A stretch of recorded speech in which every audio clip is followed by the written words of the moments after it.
The Big Lerf Podcast, talking LRF and more. Hello and welcome to the Big Lerf Podcast. I'm here with Rich Salter. Hello there. And Joe Mole. Hello. He's back. I'm Back for the 10th episode. Where you been, Joe? And this is the big 10th episode. I can't believe we made it this far. I know, 10. Yeah, it's taken a while to get here, but we've done well. And for this one, we thought we'd try something a little bit different. For just over a year now, I've been doing the LRF Q&A expert at Sea Angler, and I've had loads and loads of questions thrown at me over that time. So I thought I'd throw these questions back at you guys, and you would answer them, and we'd compare how we went about it. All right? Let's do it. Cool. So that's a positive. Okay. I feel like we're being Tested. marked. Like it's an exam or something. It's exactly what it is. Okay, let's do this. Okay. So you can fail. Oh, All God. right. So some Do of we these, get a certificate if we pass? I'll write you out one. Thank you. Big list certificate. Okay, so some of these are going to be like out of season or whatever, but we'll just talk from and work it out as we go along. Because the very first question I was asked was, winter is coming. Is there anything I can catch during LRF, or do I have to wait for the spring? That was asked by Philip Handley. So we're obviously just entered winter. We have. And yeah, Rich, go first. Well, winter in fact is actually a great time to do LRF. Far better than spring, even. Definitely. Despite the fact it's cold. Fish are very active. At this time of year, most of the even summer species are still around. They are. Feeding hard.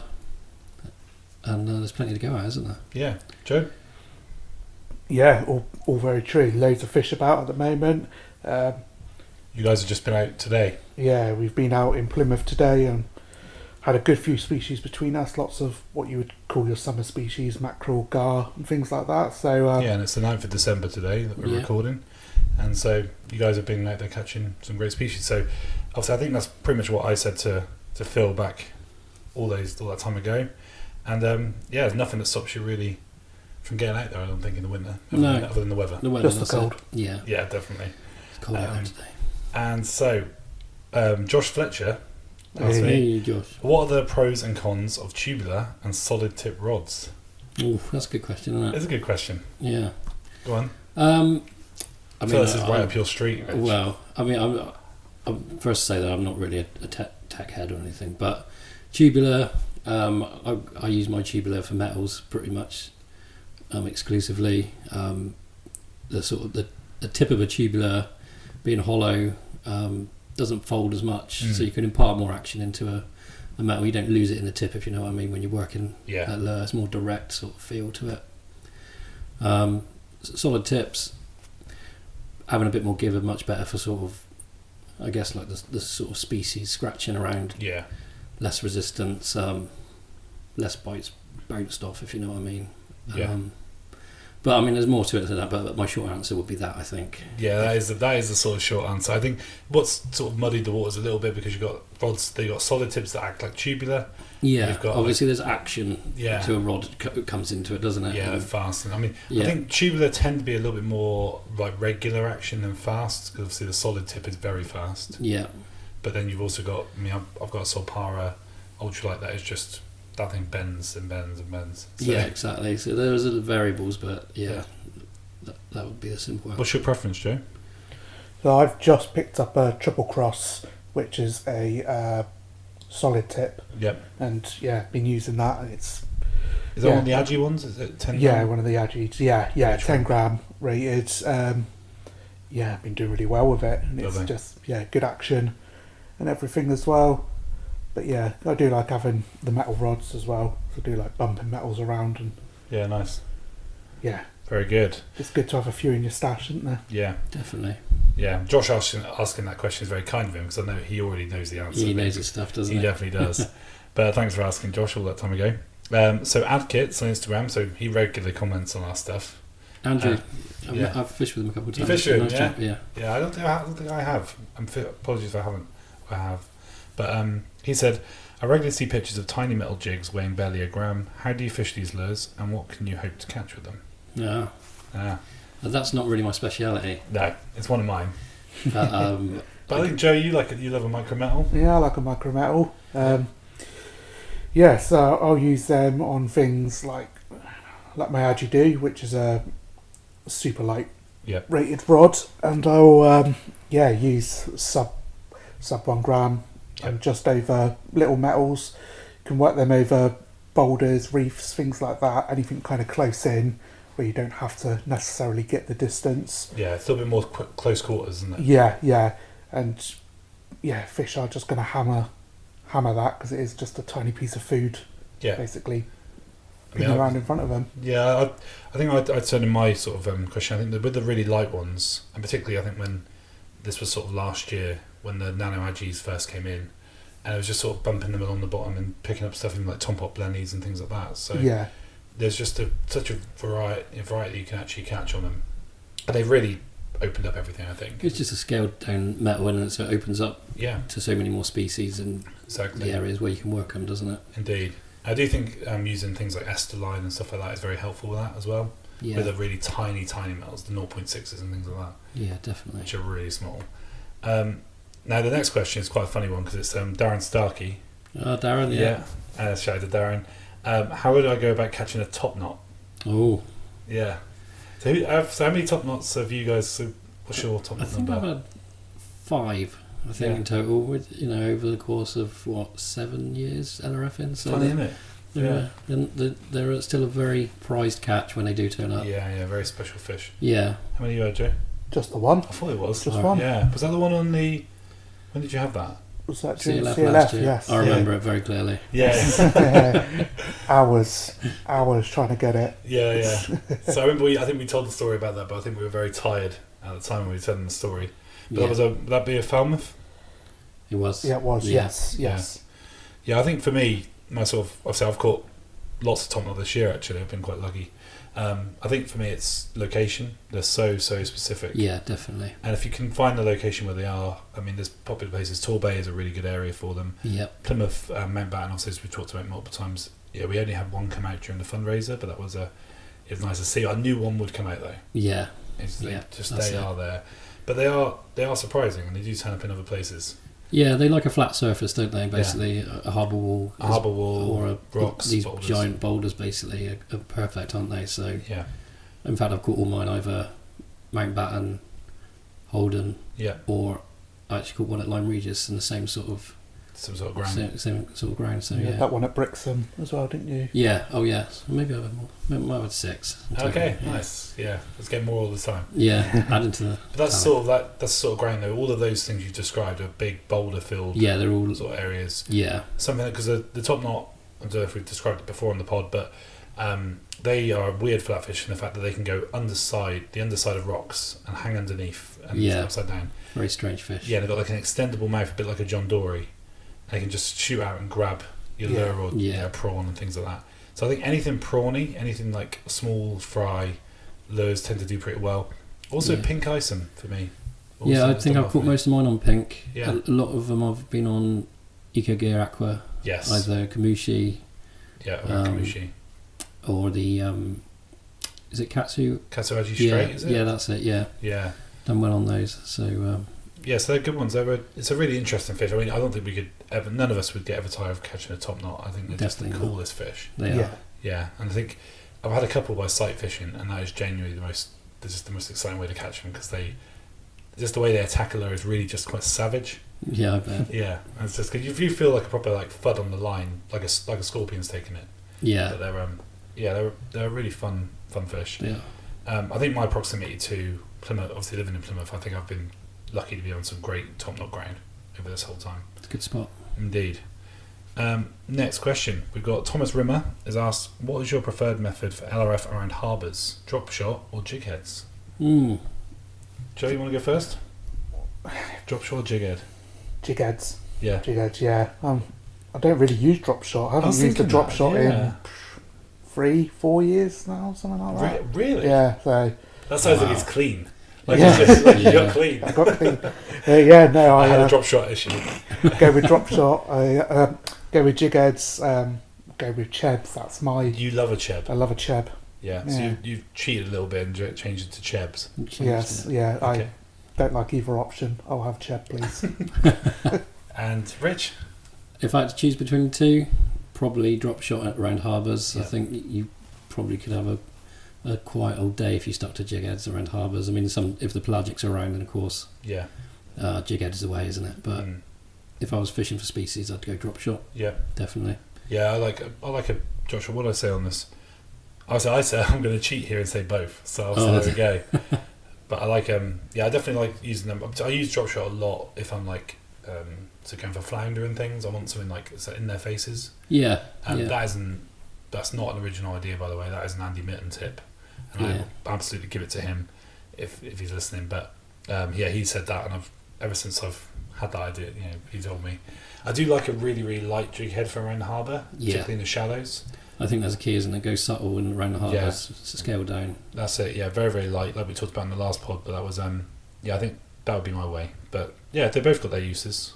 But I said, really interesting. You haven't used drop shot for 4 years. I didn't know that. I'm going to keep an eye on you. No. Yeah. Well, I'm shook. Yeah, shook. He's a drop shot hater. So Rich Westthorpe asks, how do you go about deciding what species to target at each particular venue? So who wants to go first on that one? Yeah, well, I would go with previous knowledge from other anglers, stuff I would have read about and things like that as well, stuff you see on social media almost. Yep. And kind of just working out what the ground is to what fish you think are going to be there, basically. Yeah. It's just knowing the... So what sort of grounds to say, I don't know, say we've got a deep harbour with very little features, what are you thinking in there? So I'm obviously going to have pollock cruising up and down the sides of the walls. You have a good few goby species knocking around the bottom as well. Yeah. And then I'd also be trying for like pelagics and stuff like that as well, which are going to be just trying to push those bait fish in, running up and down the walls. Yeah, interesting. Rich? Yeah, I think Joe's covered it really, but as you say, I'd probably flick a little jig head around first of all, search through the water, especially if we had a flooding tide or something. Yeah. See what you could pick out mid-water, and if not, hunt around the walls with a drop shot or a cheb or split shot even. Dare I say it? It is interesting. I said I think we fish harbours a lot. I think obviously all of us. Yeah. It's something we're quite used to. I think LRF is very much suited to harbours, as everyone sort of knows. So it is a very valid question. It's hard to definitely sort of work out what you're going to be doing. So David Ford from West Sussex asks, so Dave Ford, I love Dave. This time of year when the water is coloured up, so this was obviously asked when at the moment it's crystal clear down here, but what tactics would you try to snare? No, tactics would you try to snare a few bites? It's getting very difficult now. So water's coloured. What are you going to do? So obviously we do have to deal with this sometimes. We are lucky down here, but we obviously we've had a lot before this cold snap. It was really, really murky for a while. We do get it, especially around the estuaries as well. That's it. Yeah. I would say slow things down. Yep. Fish, you're probably going to have to go with your scented lures, aren't you? Yeah, I would say so. I was going to say bright colours, but dark. Cycle through the colours really, because I think at any day it can be different. I agree. Sometimes a bright yellow will work, won't it? Yeah. Sometimes some really dark, colours will sort of give a better profile or silhouette or whatever. Yeah. But just slow things down. I'll tell you one thing I sort of learned in recent times is using glow lures. Yeah. In the day in murky water, because you just get that little.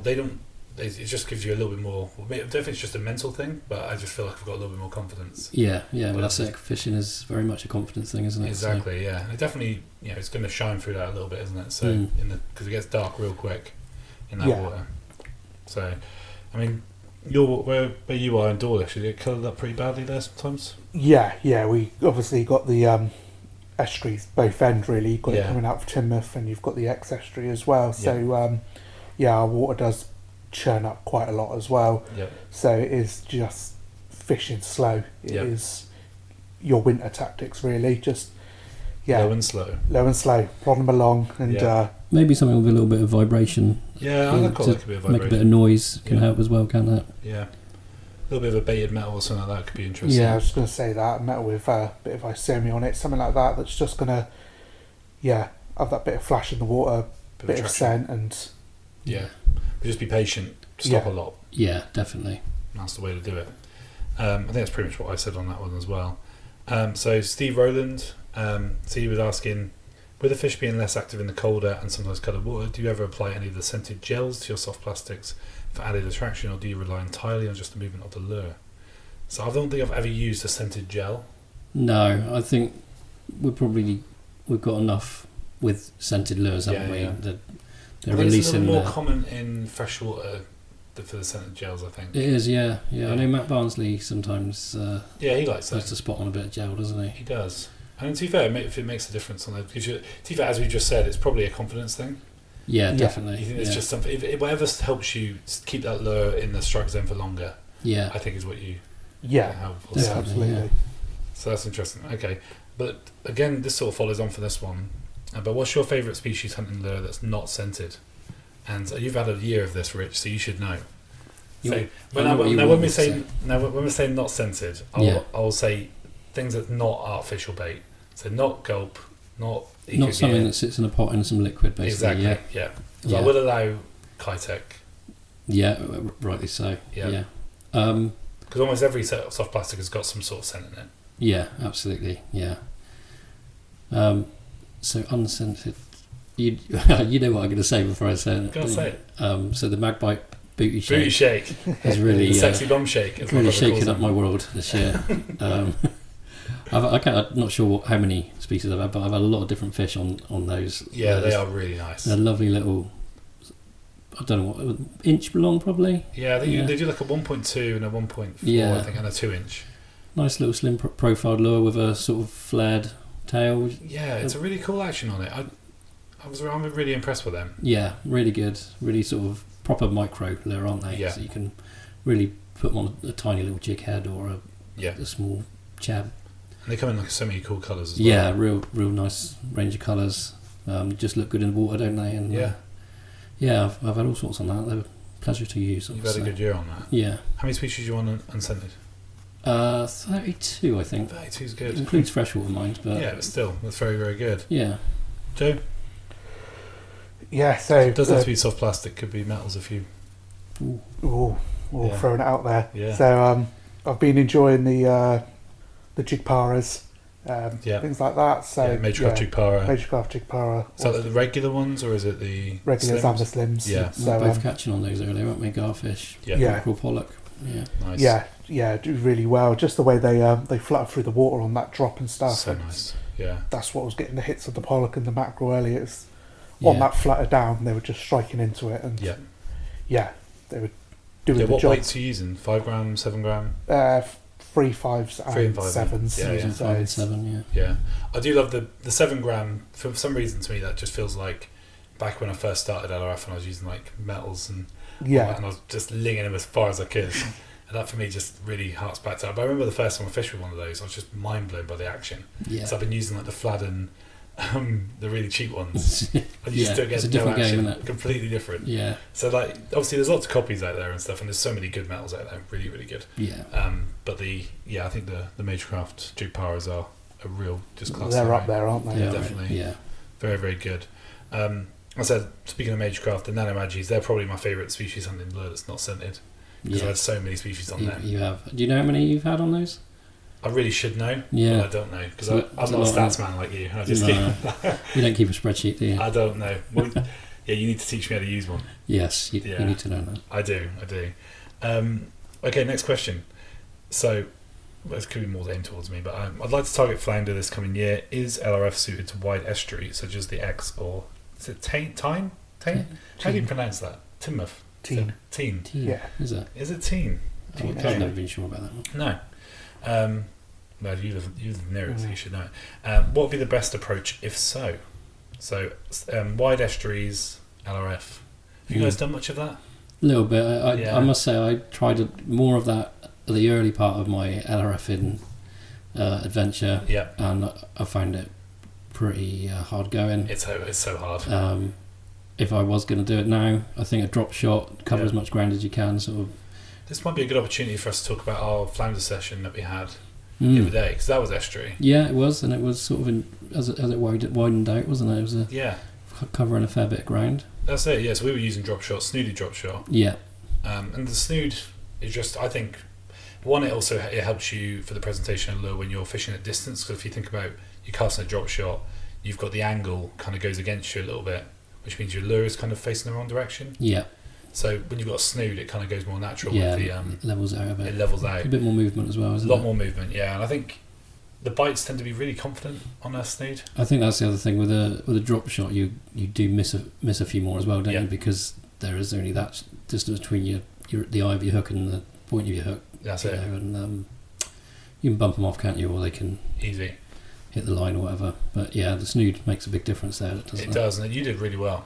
Yeah, I enjoyed that actually. Yeah. Because that was we had nothing on the flood. No. We fished the top of the tide, and it was, again, we were just getting tiny rattles, nothing. And then it was interesting because as with the typical this time of year, there was quite a lot of scum on the surface coming down. Yeah, as it was. Yeah, as it ebbed out, and that almost was like you could almost feel the fish were coming in. That it felt fishy all of a sudden, didn't it? It did, yeah. And there's a bit more activity about. So yeah, how did you get your fish? So we'd seen some gulls moving around, hadn't we? Mm. We sort of didn't really know what they were after, but there's obviously some sort of fish activity underneath the surface. So the gulls came in close, and I just took a punt, cast towards them. It pretty much instantly had a hit. Yeah. I wonder, like in my head, obviously I'm always imagining about these things. I wonder if the flounder was chasing up bait fish. It's possible, isn't it? They definitely do it. Yeah. So, or if they're working with other fish. Or, or they're a bass there or something. Yeah, following bait fish. But like I said, it might have been coincidence, but it was instant success when I cast towards those birds. Yeah. And that was a nice fish. It was probably about the second best flounder I've had so far. So £1.6? £1.6, yeah. Yeah, it looked bigger. It did. It had like a real dinosaur head to it. Yeah. It looked gnarly. Yeah. It could fill out a bit, couldn't it? Yeah, so that's probably as good an answer to Jason as we could probably give, because there's definitely is suitable. It's just hard work, and you kind of have to pick your moments. Yeah, definitely. Because it's a very small window of when the fish are there. Yeah. I think for flounder, it's the very first flood, and then on the ebb back, I think. Because you have to think where the fish are going. The first part of the movement. That's it. Water in either direction. They're chasing it up, and then they chase it down. Yeah. So I think that's what I would do it. Yeah, I think so. Yeah. Cool. All right, so this is William Boswell, age 11. So I do a lot of fishing for gobies off Salcombe Harbour, yet I find that they keep coming off the hooks, both barbed and barbless. I have to strike fast or else they get gut hooked, but it often pulls the bait from their mouths. Any suggestions? So what I said to this is that if you aren't already fishing with braided line, I'd recommend it. Because it sounded like could be about feel. Yeah, I think it's about feel. Yeah. That one. Obviously, you never know. Obviously, how William's fishing there. No, that's a hard one, isn't it? It is hard, but possibly scale down your hook. Yeah. I think what he's probably coming across as well. I think he might be coming across a lot of sand gobies, and then when the bigger gobies take it, he's been waiting too long. And then they do. And he's engulf it, don't they? Exactly. Yeah, there's not much in between there, is there? No, but I think Salcombe's a difficult place as far as I'm aware. I think it's very feast or famine there. I think. Yeah. Because it's a bit like it's got sort of similar estuary sort of size to, not technically an estuary actually, because there's no rivers that can go in and out of there, but just a big inlet. Yeah.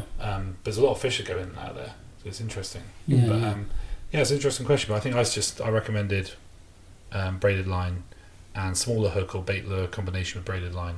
Yeah. Give them the confidence to strike earlier and prevent deep hooking. Yeah, that sounds solid advice. Okay, so this one, I think Joe's going to like this question. So Andrew Kelly from Tavistock. He comments on quite a few bits, but I think we do. Yeah. Is it possible to LRF from a beach? Oh, it is indeed. It is indeed.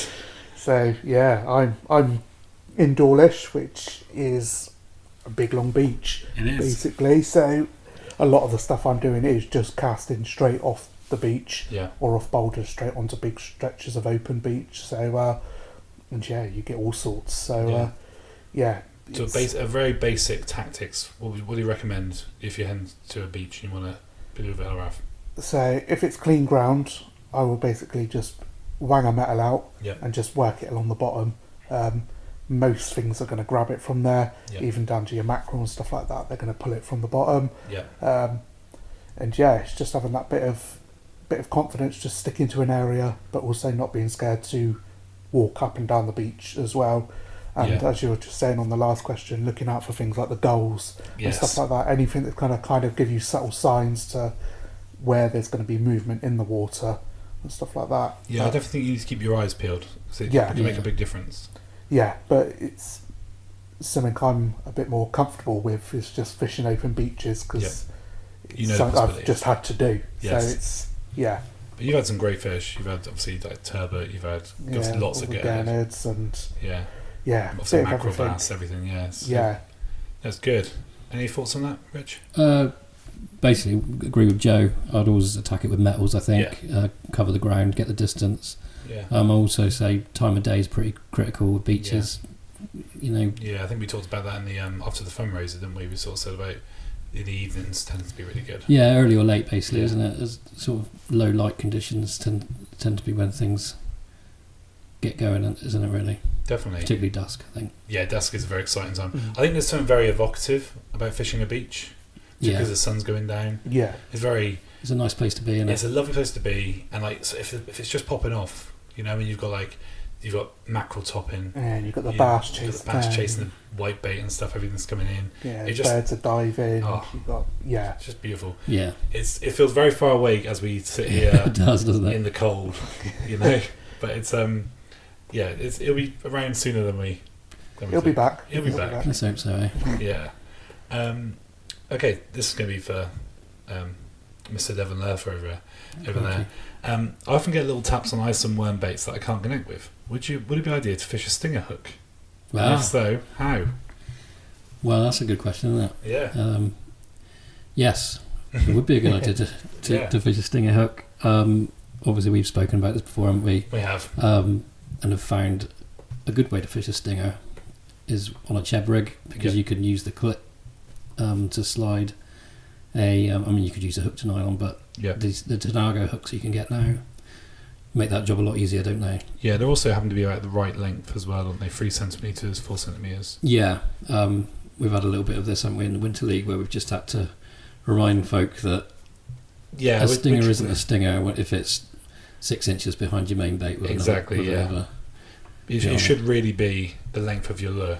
That's the whole point of it. To pick up short bites, basically, isn't it, in the tails? Or those little fish that can't get a holder in their mouth. Yeah, and I guess the hard part is, because it is very, very effective if you're using like a bit of the same lure off. Yeah. As like a sort of, for like the tiny bites. I mean, for gobies, that's just been like a lifesaver for me a few times in competitions. Yeah. So it's not technically a stinger then, you are technically using it as 2 hooks. So it's a murky subject. Yeah.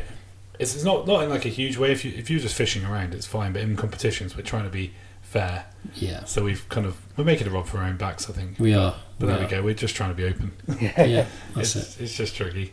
But yeah. So in answer, I think it's a sting. Yeah, stinger is very useful. It is. Yeah. Very useful. It's quite a big question. This is Dave Smith, by the way. Okay. Yeah, we like Dave. What would be your go-to kit for someone looking to get started with LRF? That is a big question. Yeah, it all depends on budget, I think. It does, yeah. Budget's quite important. Yeah. So I think we mentioned we've all started on. I think we all started on sort of HTO. Yeah. I started on HTO. Yeah. I started with HTO. And Rockfish Revolution. Yeah, exactly. And I think speaking of like sort of what they do, I think the Aikido range seems to be very popular. Yeah. Nice rods, actually. I picked up those rods. They're lovely, and you can pick those up for about £60. Yeah, we've got a couple of those on the prizes for the Big Lerf Winter League. We have, yeah. So thank you, HTO. So I think I did vote on there. I said HTO would probably be a nice cheap option, and they've also got a bit more expensive options as well. But Magecraft's got the Solpara as well, which is a nice one. I think when you get your first setup, the key is to get the right gear, isn't it? The right casting rating, decent braid. I think is so important. Decent braid is probably the most essential. Yeah, it can completely transform your experience of LRF, I think. Yeah, you use Sunline. Me and Joe were talking. Actually, we're both using Unitica Night Game at the moment. Night Game. Really decent 4-strand braid. Okay. How much is that? Quite reasonable price. 20 quid. Something like that. Yeah, that's good. Really good stuff. I've had that on my reel. So where are you getting that? I think Lure Heaven. Yes. Lure Heaven. Okay. Yeah. That's interesting. News to me, so that's good. Is it? We did discuss it, but I think you've got your own favourites, haven't you? So. I get Magecraft Dangan nice and cheap. So you get on right with that, don't you? I do. It's definitely I wouldn't say it's probably. It has its limits, definitely, but it's also landed me a lot of very good fish. Yeah, you can't argue with that, can you? No, but so what's the name of that one again? Unitica Night Game. Okay. Rated to what's the breakage? I got the 0.3 PE, so I think it's quite a lightish. About £6, £5. Yeah, if that maybe, but yeah, £5 probably. Yeah. But wears well. Yeah. Casts lovely. Behaves itself. Yeah. So that's what the main point of what we're saying there is. Just invest your money in your braid. Go for something like that. That's a nice, really, reasonably priced one, really. Yeah, really good. Yeah. Because some of them, I was using Varavas for a while, which was like £50 a spool. Exactly. Yeah. I mean, it's for good 150 stuff. meters. So can you afford it? That's the thing, isn't it? Exactly. So you get that ultralight stuff. That was very good. Reel. I don't think reels really matter that much as long as they're sort of small and smooth. Yeah, small, smooth front drag. Yeah. You know that sort of stuff. Yeah. There's some really good ones now. But even just something simple like a Shimano FX, which is literally bog standard cheap. I started off with a Shimano Katana, I think. Yeah, that's not bad. Yeah, fine with that. I think it's like £30 or something. Yeah, so. I used the Diamond Ninja for a long time, which I loved. Yeah, but it just doesn't like the salt at all. I think that's it. With a cheaper reel, they tend to get beaten up after a season of LRF, don't that's they? It, yeah. With salt water.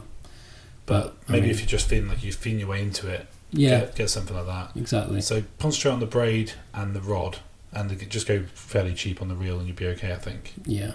Yeah. So I reckon you can pick up probably a whole sort of decent setup for 150. Yeah. Yeah. Might squeeze under that if you probably under that around. if you're really if you're really clever. But yeah, it's definitely an interesting subject and something that changes all the time. Depends what's available. It is, and yeah. And some of the rock fish and stuff aren't always available either. No. HQ sell out them pretty quick. Yeah, exactly. So don't jump into it though, and buy any old thing. No. Just have a little think about it. Okay, so I'm only new to LRF fishing. It's funny because Ian Bellamy, he's actually doing really quite well in the he is, isn't he? in the Big Lurf Winter League now. This is obviously a while ago, so thanks, Ian. I'm just looking for a bit of advice regarding what soft lures are best for beginners and what sort of rigs.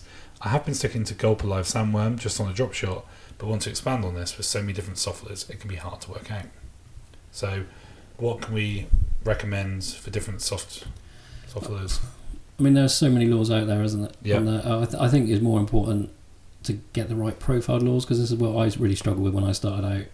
You go on a website that advertises LRF lures, yes, and you buy a few packets, and you end up with a load of 3-inch chunky, things that you're not really gonna have much success on. Yeah, I agree. In LRF. So slim profile stuff, 2 inches and under, I sort of aim for now, and serves you well. Yeah, exactly. Yeah, definitely. I think obviously Joe's a massive fan of buying anything that's just crazy looking. Yeah. Me and you share a common love of that. Yes. But so obviously it's a funny thing to ask you of what soft lures you recommend, because there's probably so many different ones you've got in your bag. All of them. All of them. Yeah. No, there's so many Japanese lures, isn't there, Yeah. and things like that. Loads of different French lures as well, which are amazing. Yeah. But again, what Rich said, just small profile. You can pick up a lot of stuff that is cheap. Yeah. But you get it, and it's not going to do the job. It is big, it's cumbersome, and stuff like that. So you are looking for those tiny lures. Just something with a good action as well to it. Yeah. Because you can get some small paddle tails and stuff, but some of them, I think it's a lot. A bit stiffer. Depends on the material that's being used, isn't it? It does, yeah. Because some of them, well, obviously you can get a paddle tail that just do not paddle, which can be really annoyed. Yeah, so obviously I would say definitely 2 inches and under. That's another thing with paddle tails. A 2-inch paddle tail is quite a big lure for LRF, isn't it? Yeah. I know the Easy Shiners are great, aren't they? But if you're really microfishing, you want a 1-inch or under paddle tail, really, don't you? Because they are quite chunky. Which I think is why the ball tails are so good. Yes. Because they kind of act like a nice compromise, isn't it? Yeah, because they've got like a subtle side-to-side action. Yeah. If you actually look at one, you look like a Shirazu sort of style, something in the water. It has got a wobble. It has, which is a little bit more natural than, say, a big paddle tail that's just kicking around, whacking around. Yeah. It's interesting. Yeah. I think I recommended Callum's ones. Callum's fishing lures lures are decent. and because he does lots of little tiny ones as well, which are good. Yeah, So he's got proper little micro paddle tails, hasn't he? Yeah. And I've noticed, to be fair, a lot of the Scottish guys use a lot of Callum stuff, even in when it's cold and horrible, and they still catching cod and collies. Yeah. So there's a lot of really good stuff out there. It doesn't have to be scented. I think obviously the gulp and ice are the obvious choices for when it's tough. Yeah. But and it's easy to get lost in the thing. My main thing I would say is I'm such a sucker for creature bait. Yeah. I just absolutely love them. Anything that's like crab shaped, prawn shaped. I just can't. I think I just want to buy it for myself. Can't resist. Yeah. But I'll tell you what, I don't catch a lot on them. No. I catch some, but the things I catch the most on are literally the simplest looking lures. Yeah. So. Yeah, I think that's a good tip. Keep it simple. Yeah. Like paddle tail is probably the most exciting you need to get. Really, most of them just little bull tails, pin tails. Yeah. Will probably do the trick. Yeah, definitely. Yeah, because they imitate everything really. Yeah. Okay, so where am I now? So any advice? We just talked about that. Any advice on a good quality braid that won't break the bank? So we've already talked about that. Yep. So Edgar Pereira from Portugal said, "What motivates you to keep light rock fishing?" Oh, because we have been doing it for a few years. We just keep coming back, don't we? Yeah, how long have you been doing it? 2015, I think I started. Yeah, so I was 2016. Yeah. I don't know. I think there's so many variables, isn't there? Yeah, I think I was late 2016, 2017, something like that. Yeah. So we were all similar sort of time, really. But it's interesting because we have, like, obviously a lot of people do drop in and drop out, and we have kept with it for a long, long time. I think what's also helping us now is the big Lerf stuff. I think that's it's given us a real sort of meaning to sort of go out there and promote stuff and and just get involved with everybody. It's been quite inspirational. It has. Yeah, very really much so. But it's been nice to sort of get motivated from that as well, hasn't it, really? Yeah. Yeah. It's added an extra dimension to LRF for us, hasn't it, really? Definitely.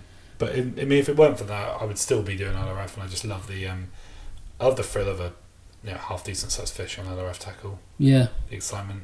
It can be that, or it can be grafting away for a little tiny goby, that challenge is just as exciting for me. Yeah, it goes from one to the other. It can be a good couple of pound fish, or it can be a fish that's a few centimetres long. Yeah. I remember being in Brixton one day, me and you went, and I farted around in this rock pool for ages, just trying to catch this tiny rock goby on a Tanago hook. Oh yeah. And I got it, and this thing was it was truly tiny, wasn't it? A couple centimetres long. Yeah. It was absolutely, it was like miniature perfection rock goby. It had the little sail with the orange fringe and stuff already. Yeah. And just that was as cool as getting all the big ballads out that day and stuff like that. Yeah. So that's what it's all about. It's all about appreciating the fish. I'll say as well, I think a really underrated feeling is the first species of the year. Yes. Yeah. You start a clean slate. Every year you get just automatically, even though it means nothing. In the grand scheme of things, it means nothing. It's just another day. But as soon as 1st of January rolls around, last year's is gone. Yeah. And you just build up again. Yeah. And you may not intend to do a species hunt. Like last couple of years, I've not really been bothered, but I still find myself thinking, I haven't caught that yet. I'd like to go and catch that now. Yeah. Yeah. And you just really drive yourself on. So if you might get to sometimes I think one year I went to July, I hadn't caught a tom pot plenty, and which was really odd. You had similar with scorps, didn't you? I did, one year. Yeah, and I've caught a lot more, but I think it was August. I didn't catch a scorp until August, and then the thrill of catching a scorp, which is a pretty standard, though I'd be loving, species, is just amazing, really. So definitely. That's what keeps us going back. It's a good question, Edgar. Thank you. Yeah. What knot do you use for drop shotting? Now, actually, there's different answers here, so that's good. Obviously, Joe ain't going to be interested because he hates drop shot. I've got zero answer on that one, so I'll hand it to you two. Ryan Gowdy asked that. I haven't fished with Ryan in ages, lovely guy. Yeah. Okay, I'll go first. I use the drop shot knot. Yeah. Which is on my blog if you want to have a look at that. It's very straightforward. It's almost like tying looks a bit like a blood knot when you're tying it down. Yeah. But you can tie the knot, and that sort of the hook sits in the knot, so that keeps it upright. And that's my go-to, really. Lovely. You use the Palomar. Is it Palomar knot? Yeah. Simply because that's what I've always used. I use it to tie my jig heads on. It's all my terminal knots, is it? Yeah. It's strong. It's fast. Yeah. I like it. You like it, yeah. It works. Yeah. And obviously you do it quite a lot, so that's good. Okay, another question. So, what is your opinion on Ester line? John Clark asked that. Now, we have got probably different opinions on it, I'd say. Yeah. Though I'd say you had a session the other day. If you'd asked me 3 months ago, I would not have many good things to say about Esther. But I've had sounds like you talk about a woman. Yeah. And to be fair, using Esther can be like a relationship with a woman. She's very Infuriating. finicky, yeah. Unreliable. But so useful at times. Treat it right. Treat it right, exactly. Yeah. Treat it right, it'll treat you back. Yeah, hopefully just as nice. God. How was that for a metaphor? Was it alright? Brilliant. Yeah, okay, good. Throw me off track here. Okay. Opinion on Esther line. It's really useful, isn't it, for presenting really light lures. Yeah. Especially, a bit of wind or whatever. You can get like a sub 1 gram head down, can't you? Yeah. Quite easily. In fact, they sink quite fast. Almost too fast sometimes. Yeah. It's nice. It's almost like braiding. It's sensitivity. But you do need to look after it, don't you? Yeah. And if you get it in a snag, it's just gone. Yeah, you can't pull out of a snag. I've had a lot of trouble with like knots. In the breeze, I find it sort of wraps itself around my head at every opportunity, or behind my back or something. Yeah. Gets me quite cross sometimes. But I did have a chat with Edgar about this, and I think I might have mentioned it in the last podcast. I think you did, yeah. But just basically going back to basics and learning to sort of remind myself to not get sloppy with my casting, and the last couple of sessions have actually gotten a lot better. Yeah. I'd say I find myself when I fish with braid for a very regular period, I actually find myself missing Esther sometimes, which is odd. Yeah, I can see what you mean there as well. Yeah. I'm getting there with Esther. Yeah, it's an interesting one. I mean, it's no good for things like scratch on the bottom or like drop shot in, going amongst the rocks. Just don't bother. Yeah. Don't bother. It's not made for that. But it's for fishing those jig heads, little metals. It's just nothing better. Really good for ultralight freshwater as well, where you do need to fish really light quite often. Yeah. And if you're fishing sort of sub 1 gram with braid, it does just sort of any breeze lifts up out of the water, or even cutting through the current and things. It's really useful to have Esther. Yeah. And so next question. So Nuno Sá, I think it's from Portugal as well. Yeah. Is there really a difference between using 1,000 or 2,000 size spools? Do you have any 2,000 size reels? What do you use actually, Red Joe? I use a Stradic 1000 and a Vanford 1000. Yeah. I do have a Stradic 2500. Yeah. But rarely use that one. Kind of use that as my heavy reel, if you'd say so. I just stick with the 1000s. Yep. It's just what works for me. Nice and lightweight. I've actually got a couple of Shimano Soiree. How do you say that word? Yeah, which is actually has a 2,000 size spool on a 1,000 size body. Okay. Which I quite like that. So you've got the sort of high gearing, slow retrieve, but with a slightly bigger spool. I like a slightly bigger spool. I think you gain a bit on casting. Yeah. But so that's the main difference you think is the casting? Yeah, just a slightly more open spool, isn't it? Yeah. Well, I think it's very personal, isn't it? Yeah, I think so. I think particularly at 1,000 to 2,000, I think once you get bigger than that, obviously, if you're using big lures, going for wrasse or bass and things like that, you need a bit more higher retrieve speeds, things like that. Yeah. If the bigger reels are going to benefit you, if you're using thicker line as well. Yeah. But so I wouldn't want to use like Esther line on a 2,000 size spool. No. That would be ridiculous. Yeah. But because I use a 500 for my Esther. You do, yeah. Yeah. But the 1,000's absolutely fine. Yeah. But I think that's what. Yeah, I think that's the main difference really. Particularly just what you're going for really.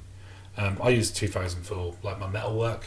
I was going to say, if you're doing a lot more casting work, I think it does, make a little difference. Yeah. Not a huge amount. But. Yeah, and I think we'll finish on this one before we go into the next sort of part. So this is quite a good question. What is your go-to never leave home without lure? And we'll include artificial bait in there as well. We'll include it. Yeah, we'll include it. Well, I mean, you'll always have. But which one? I want to be specific here. All right. It would now more recently be Gulp Isomi in like somewhere in a natural colour. That's so good, that. It's very good. It almost feels like cheating. It's very, very good. It's very soft, and it's very... Yeah, I think if you get any shy biting fish, we'll just have a bite of that. Yeah, that's the one to go for. That's a good one. Yeah. Joe? The Maracaibo Isomi. Yeah. In pink. In pink, Yeah. Classic. Yeah. Classic, yeah. Easy. That's like a greatest hits. Yeah. One, isn't it? Yeah, that is all rounder. It's all round, too fair. But how many species between us we've caught on pink icing? Yeah, exactly. Yeah. Absolutely loads. Yeah. It's just the job done, doesn't it? It does get the job done in most conditions as well. Yeah, that's true. That's true. That's a good one. That's a good one. Mine has to be the Ikogia Shirazi.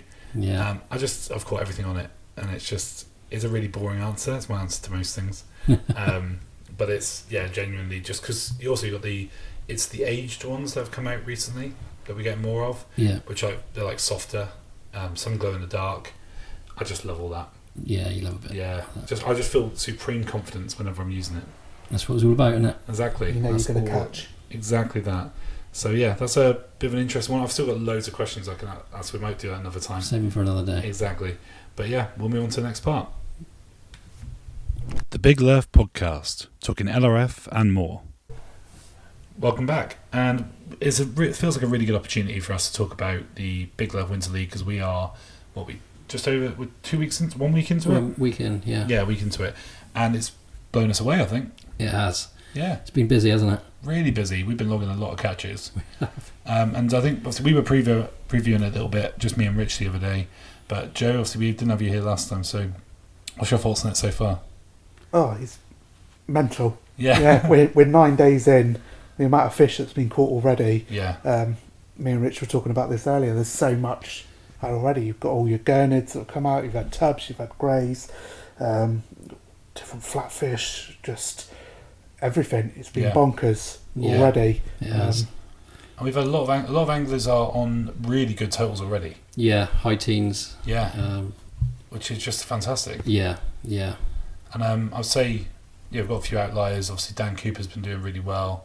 Daniel McMinn. Yeah, he's going so, well. Yeah, there's been a good Irish contingent as well. Yeah, it's good to see the Irish guys getting involved, and there's a few of them well up the leaderboard, isn't there? So exactly. They're doing well.